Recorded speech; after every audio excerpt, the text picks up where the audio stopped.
السلام علیکم۔ اس تقریر کے آخر میں سوال و جواب ہیں بہت علمی۔ اس میں ایک نیا فتویٰ ڈاکٹر عثمانی رحمۃ اللہ علیہ کا میرے سامنے آیا ہے۔ کسی نے سوال کیا کہ کسی کی پیروی کرنا، یعنی کسی اور کی پیروی یا تقلید کرنا یہ کیسے ہے؟ تو ڈاکٹر صاحب نے سختی کے ساتھ کہا کہ نہیں، پیروی صرف اللہ کے رسول صلی اللہ علیہ وآلہ وسلم کی ہے۔ اللہ کے رسول صلی اللہ علیہ وآلہ وسلم کے علاوہ کسی اور انسان کی جو بندہ پیروی کرتا ہے، پیروی کہہ دے کہ میں اس کی پیروی کروں گا، یہ بالکل کافر ہے اور مشرک ہے، اور یہ شرک کی بات ہے، گویا اس کو وہ رسول مانتا ہے۔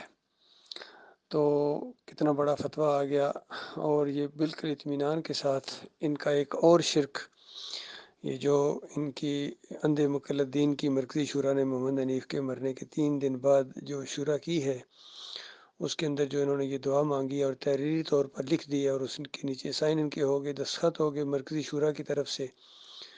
انہوں نے اس طرح دعا مانگی ہے کہ محمد حنیف کے نقش قدم پر چلنے کی اللہ تعالیٰ توفیق عطا فرمائے۔ تو یہ مشرکانہ دعا ہے، یاد رکھیے۔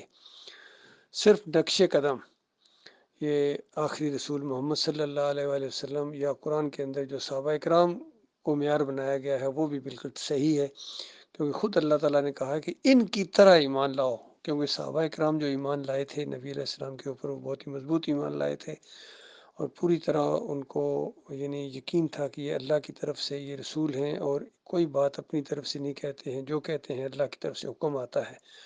تو اس طرح انہوں نے پیروی کی نبی صلی اللہ علیہ وآلہ وسلم کی، تو اس طرح پیروی کرنا جس طرح صحابہ اکرام نے کی ہے، یعنی صحابہ اکرام کے نقش قدم پر چلنے کی دعا مانگنا اللہ تعالیٰ سے، یہ عین ایمان ہے۔